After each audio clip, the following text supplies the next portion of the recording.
ఖచ్చితంగా బాగుంటుందండి. అంటే గౌతమ్ గారి మార్కులో రెహమాన్ గారి మ్యూజిక్ కానీ ఆల్రెడీ ఆడియో రిలీజ్ అయింది, మీకు తెలుసు ఆడియో ఎంత పెద్ద హిట్ అయింది అనేది. పిక్చరైజేషన్ ఇంకా అంతకన్నా బాగుంటుంది.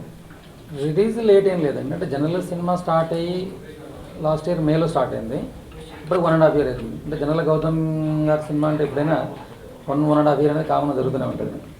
కాకపోతే ఇది వచ్చేసి ఎస్పెషల్గా కొంచెం లేట్ అవ్వడం కారణం ఏంటంటే ఆ షూటింగ్ టైంలో చెన్నైలో ఫ్లడ్ వచ్చింది కదా, ఆ షోకిల్లా సాంగ్ సంబంధించిన సెట్ అంతా మునిగిపోయింది. అది క్లియర్ అయ్యేసరికి దగ్గర ఒక 2 months పట్టింది. మా హీరో బిఫోర్ సినిమా మంచి టాక్తోనే మంచి కలెక్షన్స్ వచ్చి అందరూ హ్యాపీగా ఉన్నారు. అది కొంచెం అడ్వాంటేజే కదా. చైతన్య గారి క్యారెక్టరేషన్ అండి, ఫస్ట్ హాఫ్ వచ్చేసి ఒక beautiful love story, second half వచ్చేసరికి complete out and out action ఉంటుంది.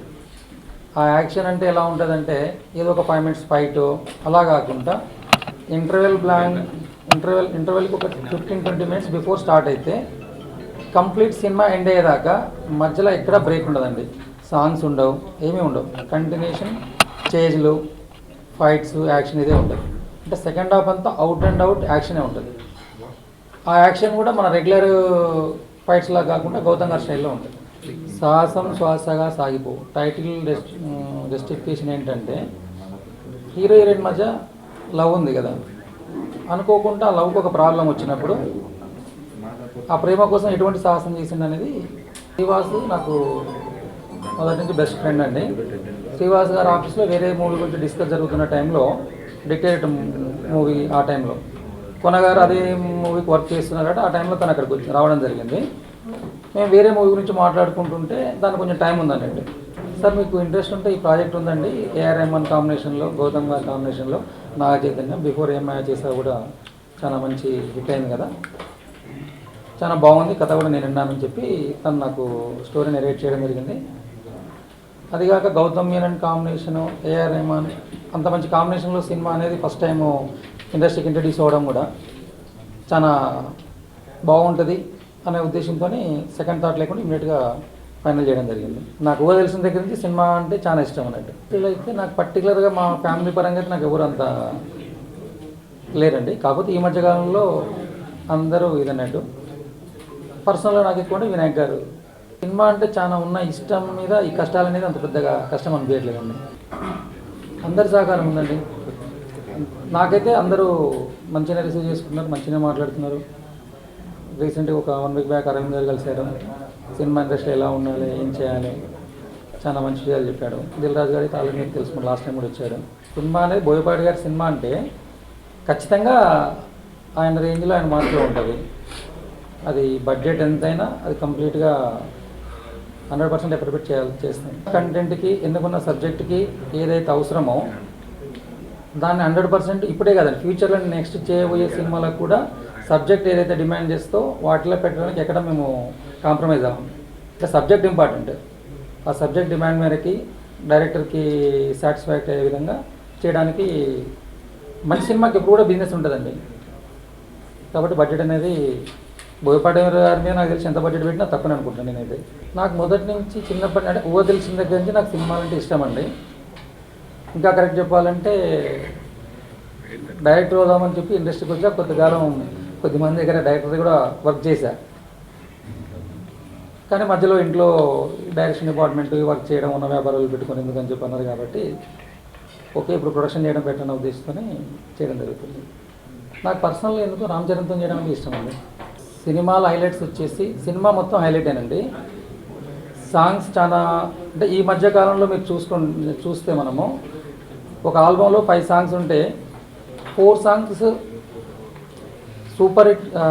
సూపర్ అంటే చాలా ఎక్స్ట్రాడినరీగా రావడం అనేది మా మూవీలో జరిగింది. అది సేమ్ టైం విజువల్గా మనం స్క్రీన్ మీద చూస్తే పిక్చరైజేషన్ అంతకన్నా ఇంకా బాగుంటుంది. సెకండ్ హాఫ్లో వచ్చే నాగ చైతన్య యాక్షన్ అయినా అవన్నీ సినిమాకి ఇదేనండి. ఫస్ట్ అంటే నా రెహమాన్ గారు ఈ మధ్యకాలంలో ఇంత మంచి మ్యూజిక్ అయితే ఏ సినిమాకి ఇవ్వలేదు. ఫస్ట్ కోనవేంకట్ గారు అసోసియేట్ అయ్యారు, ఇప్పుడు తీరా చూస్తే రిలీజ్ అయిపోయింది. అవునండి, తను కూడా కొంచెం వేరే ప్రాజెక్ట్స్ అవి ఉన్నట్టుంది. తనేదో వేరే వర్క్ ఒక డైరెక్షన్ ప్లాన్లో కూడా ఉన్నట్టు తెలిసింది. ఆ వర్క్ బిజీ ఉన్నట్టుంది. తను డైలాగ్ స్క్రిప్ట్ రైటర్ అతనే, డైలాగ్ రైటర్ అతనే ఈ సినిమాకి. ప్రస్తుతానికైతే బోయపాటి గారిది ఈ మంత్ 16th నుంచి కంటిన్యూ షెడ్యూల్ ఉందండి. ఫిబ్రవరి ఎండింగ్లలో గోపిచంద్ గారితో ఒక ప్రాజెక్ట్ ఉంది. నెక్స్ట్ మంత్ వచ్చేసి మన విజయ్ ఆంటోనీ సినిమా యమన్ అని తమిళ్లో డిసెంబర్లో రిలీజ్ అవుతుంది. అది తెలుగు వెర్షన్ వరల్డ్ వైడ్గా నేనే తీసుకున్నాను. తెలుగు టైటిల్ యముడు అనుకుంటున్నాం, అంటే యముడు అని రిజిస్టర్ చేయించాము ఆల్రెడీ. ఎందుకు యమ్మని ఇంకా బాగుంటుందేమో అనిపిస్తుంది. ఒకసారి టైటిల్ అయితే ఇంకా ఫైనల్ చేయలేదు. బట్ ఆ సినిమా అయితే నెక్స్ట్ మంత్ ఎండింగ్ గారు సంక్రాంతికి ఆ టైంలో వస్తుంది. ఒకటి ఈటీ అని చెప్పి తమిళ సినిమా కూడా రీమేక్ రైట్స్ తీసుకోవడం జరిగింది. ఎవరైనా ఈ తీరుతో చేద్దామా లేదా డబ్బింగ్ చేద్దామని చూడాలి. మన ఇష్టంతో చేసే పని కాబట్టి ఇది మన కోరికను తీర్చుకోవడం.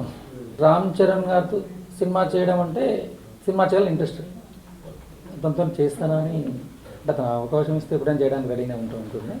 కృష్ణ గారి సినిమాలు చూడకుంటేనే వాళ్ళు ఎప్పుడు ఇంట్లో మాట్లాడుకుంటారు కదా, పడుకునే టైంలో కృష్ణ గారు అట్లా ఇట్లా రఘువంత్ ఫ్రెండ్ చాలా మంచి అతను, ప్రొడ్యూసర్కి హెల్ప్ చేస్తాడు, వాళ్ళకి హెల్ప్ చేస్తాడు, అలానే వాళ్ళు పెద్దోళ్ళు మాట్లాడుకుంటుండేది.